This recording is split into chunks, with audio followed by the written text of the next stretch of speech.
खिलाफ अदब जो गलत तरीके से खाता है उसको नसीहत करना, अदब सिखाना, यह भी जानने वाले के लिए ज़रूरी है।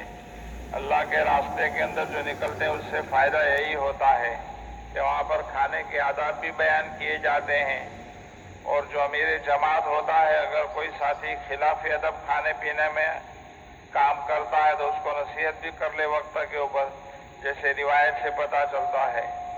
आज के सबक में छोटी सी रिवायत मुत्तफ़क़ुन अलैह यानी बुखारी और मुस्लिम शरीफ की बयान कर रहे हैं।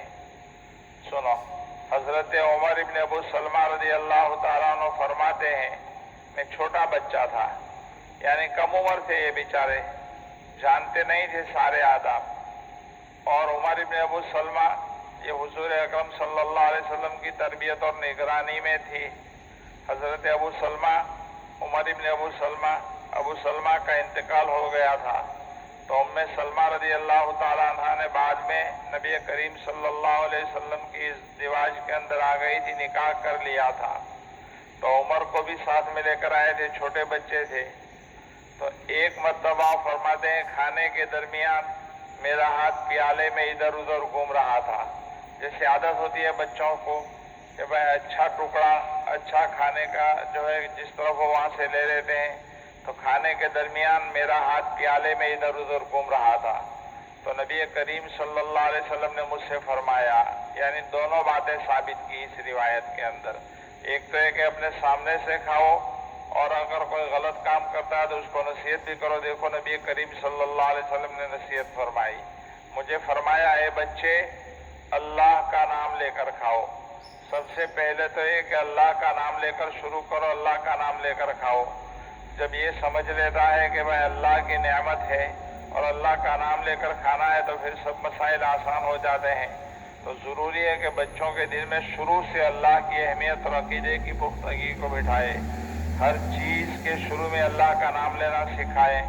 घर में दाखिल हो तो अल्लाह का नाम लेकर दाखिल हो, कपड़े पहने तो अल्लाह का नाम लेकर पहने, कोई चीज़ पीने की पानी वगैरह पिए तो अल्लाह का नाम लेकर पिए, खाना खाए तो अल्लाह का नाम लेकर खाए।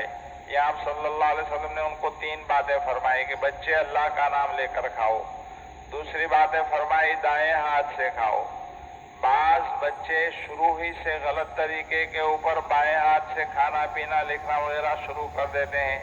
तो जो चीज़ें अच्छी हैं, अल्लाह की नेमत हैं, उनको इस्तेमाल करने के लिए हमेशा दायां इस्तेमाल करना चाहिए। खुसूसियत के साथ खाने पीने के मामले के अंदर दाएं हाथ ही इस्तेमाल करना चाहिए, और माँ बाप को कड़ी निगरानी रखनी चाहिए। बच्चा जब शुरू करे खाना पीना तो उसी वक्त से दाएं हाथ से शुरू करें। बाज़ मुसलमान बच्चे भी बेचारे खाने पीने के मामले में बड़ी बेहतियाती बरत लेते हैं, और माँ बाप उसके ऊपर ध्यान नहीं देते हैं। फिर आदत पुख्ता हो जाती है, वो छूटती नहीं है, बड़ी उम्र के अंदर ये मसला बन जाता है। इसलिए शुरू ही के अंदर उसको आदत डालो कि बाएं हाथ से खाना पीना शुरू करे। और तीसरी बात फरमाई आप सल्लल्लाहु अलैहि वसल्लम ने, अपने सामने से खाओ।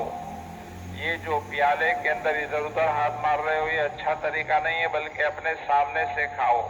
ये रिवायत पहले भी कई मतलब आ चुकी है, आइंदा भी असबाक के अंदर शायद ये आएगा कि अगर खाना एक तरह का है तो अपने सामने से खाना चाहिए, और खाना मुख्तलिफ अक़साम का है। एक ही खांचे के अंदर मीठा भी रखा है, फीका भी रखा है, अपने सामने कुछ है और दूसरे की तरफ कुछ रखा हुआ है, तो वहाँ पर गुंजाइश है कि दूसरी चीज़ दूसरी तरफ से ली जाए। लेकिन अगर एक ही तरफ का खाना है तो अपने सामने से बिस्मिल्लाह पढ़कर अल्लाह का नाम लेकर दाएं हाथ से खाना चाहिए। दुरूद शरीफ। सुभान अल्लाह।